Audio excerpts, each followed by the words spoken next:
The Justice League has been Corgified. Young Lizzie caught Super Corgi, Teen Lizzie and Jason Todd caught Robin Corgi, and now the older Lizzie is on the hunt for Bat Corgi. Somewhere near the entrance to the underworld, Bat Corgi suddenly looks up and begins to growl. He jumps to his feet as Cerberus draws closer, Wonder Woman on its back and trying to control it with the lasso of truth. Bat Corgi begins to bark, drawing the three-headed beast's attention. What in Hera's hearth? Is that a corgi? Diana gasps. Cerberus opens its jaws wide and reaches down for the cute and fluffy hero. But Lizzie is there just in time, leaping in and grabbing the corgi before jumping out of the way and rolling to safety. She breathes a sigh of relief. Hopefully past mom doesn't see too much of that so it doesn't affect future mom, Lizzie whispers as she scratches Bat Corgi behind the ears. But she turns in shock as she hears Cerberus bite down and swallow Diana. Mommy? Lizzie whispers as the three-headed dog draws nearer. Ah, crap on a tiara. Back in the present, young Lizzie stops swinging and squeezes Super Corgi a little tighter. You killed Wonder Mommy? She gasps, but future Lizzie shakes her head. No, absolutely not, she shouts, but she pauses and lowers her head. It's more like, okay, maybe I killed her a little. I can't believe I grew up to be you! Teen Lizzie shouts in horror, but future Lizzie shakes her head, explaining that she just used the time machine to go back before Diana was eaten. Wait, can you do that? Doesn't that break time? Young Lizzie asks, but future Lizzie waves away the idea. She explains how she leaped into the fight and pushed Diana out of the way. Wonder Woman tried to thank her, but Lizzie had already turned away. Shh, no time! Do you see a corgi dressed as Batman anywhere? Lizzie asks. A what? Dressed as a what? Wonder Woman says confused, but Lizzie's eyes widen in horror as she watches Cerberus swallow Bat Corgi. Back to the future. You killed Bat Corgi? Young Trinity shouts. That's worse! Our whole mission is to find the missing corgis and heal time! So, if we don't have the corgi, time dies! Teen Lizzie reminds her older self. But future Lizzie whirls on her. And you don't think having a mother masticated by a three-headed demon dog is any better than that? Teen Lizzie turns away in frustration. This is literally the dumbest conversation anyone has ever had, ever! You're supposed to be the mature one and you keep breaking everything! She grumbles. But future Lizzie explains that she just used the time machine again. Breaking time, young Lizzie points out. But future Lizzie waves away the idea. She explains that this time she went back and just watched, hoping the situation would fix itself. But she watched in horror as both Bat Corgi and Wonder Woman were both eaten by Cerberus. She stormed forward and forced Cerberus to sit. Cerberus! You're a bad dog! A bad, bad, bad dog! She shouts. The demon dog widens all six eyes and stares at her sadly. Oh no, don't do that! It's too late for adorable. You know what you did. You're a bad dog! Lizzie scolds him, but a voice calls out behind her. Hey, come on. There's no such thing as a bad dog. All a pup is love. Steve Trevor tells her.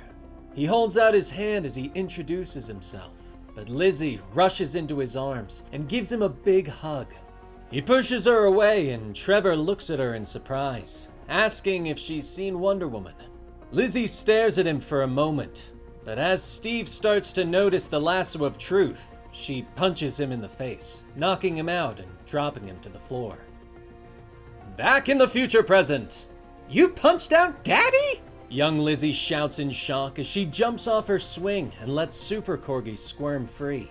You're supposed to be the best of us, and you're like the worst! Teen Lizzie shouts in dismay. You're a bad Lizzie! Bad Lizzie! Young Lizzie tells her. Future Lizzie falls to her knees, explaining that she tried to go back and fix it. And broke time again, young Lizzie points out. Future Lizzie doesn't wave away the idea this time. She explains that she went back again and again, but she couldn't figure out how to fix the situation.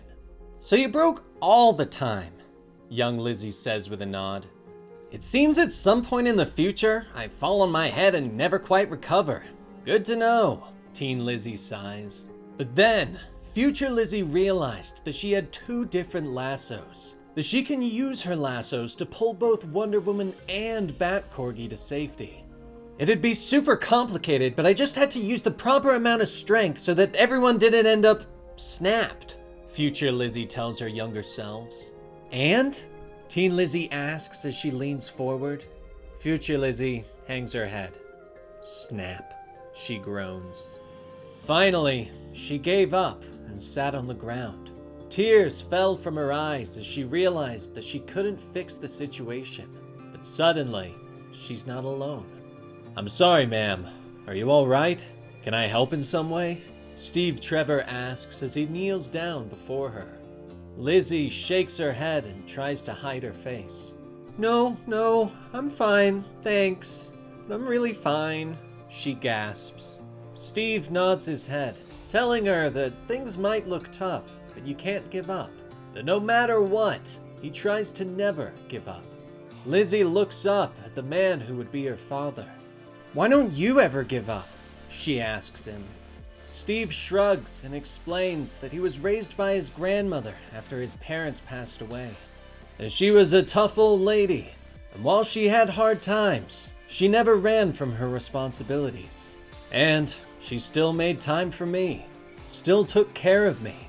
Someone loves you that much, you want to try and do what they did.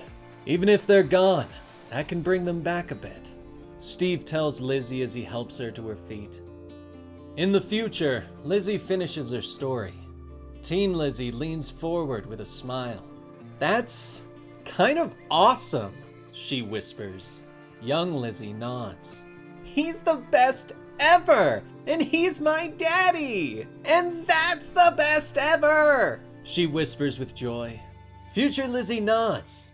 "So then I punched him out so he wouldn't see that I had used my lassos to crack Mom and Bat Corgi in half," she says with a grin. Both Lizzys are horrified. "Why are you this way?" teen Lizzy shouts. Young Lizzy rolls on the ground and starts to cry. "I can't believe this is what I become! I have to change everything!" she shouts in dismay. But future Lizzy doesn't give up, going back again and again, never giving up, trying over and over. And on the 75th try, she finally managed to get it right and save both Bat Corgi and Wonder Woman.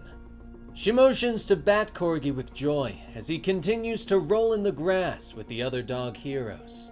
"I saved them," she repeats softly. Meanwhile, back at the entrance to Hades, Charon looks up as someone approaches his boat as it bobs in the river Styx. "You? Again?" he asks in surprise. But Steve steps from the shadows and punches him in the face, knocking him out. He picks up the oar and steps into the boat and starts to paddle across the river. And that was the complete story for issue 3 of Trinity, Daughter of Wonder Woman by Tom King.